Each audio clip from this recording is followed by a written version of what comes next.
Hit TV YouTube channels లో మీ వ్యాపార ప్రకటనలకు మరియు ప్రమోషనల్ ఇంటర్వ్యూస్ కోసం వెంటనే సంప్రదించండి.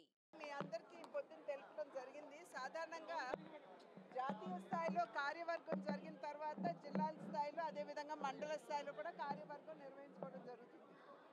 అయితే ఈసారి ఎన్నికలు ఫలితాలు రాగానే వెంటనే పార్లమెంట్ సెషన్ ఉండటం వలన జాతీయ స్థాయిలో కార్యవర్గ సమావేశం నిర్వహించుకోలేకపోయాం.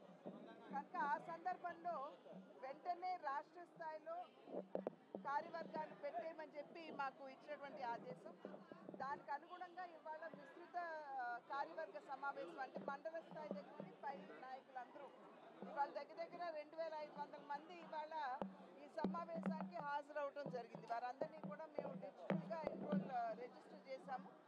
అందుకనే మాకు సంఖ్య కూడా బాగా సరిగ్గా తెలిసినటువంటి నేపథ్యం. అయితే ఈ సమావేశంలో ప్రధానంగా నరేంద్ర మోడీ గారి మీద నమ్మకంతో విశ్వాసంతో మూడవసారి తిరిగి వారికి ప్రధాని అయ్యేటువంటి అవకాశం దేశ ప్రజలు ఇచ్చారు. కనుక ఇది మోడీ గ్యారంటీ మీద ప్రజలకు ఉన్నటువంటి విశ్వాసం. కనుక ప్రజలకి ప్రధానంగా ధన్యవాదాలు. దేశంలో ఉన్నటువంటి వారందరికీ కూడా ప్రధానంగా ధన్యవాదాలు తెలియజేయడం జరిగింది. అదేవిధంగా రాష్ట్రంలో సైతం ఏదైతే కూటమిగా భారతీయ జనతా పార్టీ, తెలుగుదేశం, జనసేన ప్రజల ముందుకు వచ్చాయో కాలంగా ప్రజా కంటక పాలనని ప్రజలు చవిచూసినటువంటి సందర్భంలో ఆ నేపథ్యంలో సుపరిపాలన ఇచ్చేటువంటి సత్తా, చతురత ఈ యొక్క కూటమికి ఉన్నది అని చెప్పి ప్రజలు భావిస్తూ మరి ఈ కూటమిని భారతీయ జనతా పార్టీ, తెలుగుదేశం మరియు జనసేన ఈ కూటమిని ప్రజలు కూడా ఆశీర్వదించారు. కనుక దాని మీద కూడా ఇవాళ చర్చించడం జరిగింది.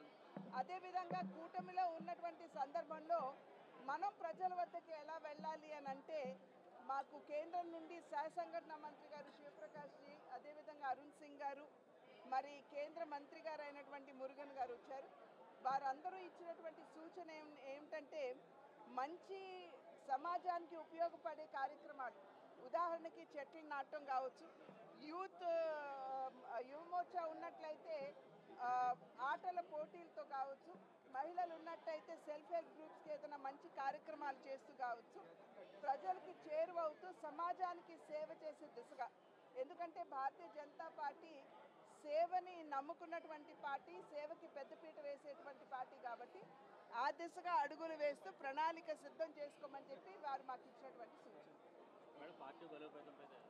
అదే చెప్పాను కదండి, మంచి సమాజానికి ప్రజలకి ఉపయోగపడేటువంటి కార్యక్రమాలతో ప్రజల వద్దకు వెళ్ళమన్నారు. ఆ విధంగా ఆల్రెడీ ముఖ్యమంత్రి గారు వెళ్ళారు, మాట్లాడారు, 2 రోజులు అక్కడే ఉన్నారు. మరి సానుకూలంగా కేంద్రం కూడా స్పందించింది. పోలవరం నిర్మాణానికి సంబంధించి కూడా అక్కడ చర్చలు జరిగాయి. అదేవిధంగా అమరావతి గురించి కూడా చర్చలు జరిగాయి. రోడ్ల విస్తరణ మీద కూడా చర్చ జరిగింది. అన్ని అంశాల మీద కూడా కేంద్ర ప్రభుత్వం సానుకూలంగా స్పందించడం జరిగింది. హిట్ టీవీ యాప్ ని డౌన్లోడ్ చేసుకోండి. ఇందులో short news, live news, entertainment movies అన్ని అవైలబుల్ గా ఉన్నాయి. Please download hit TV app. Hit TV app. Hit TV app ని ఫ్రీగా డౌన్లోడ్ చేసుకోండి.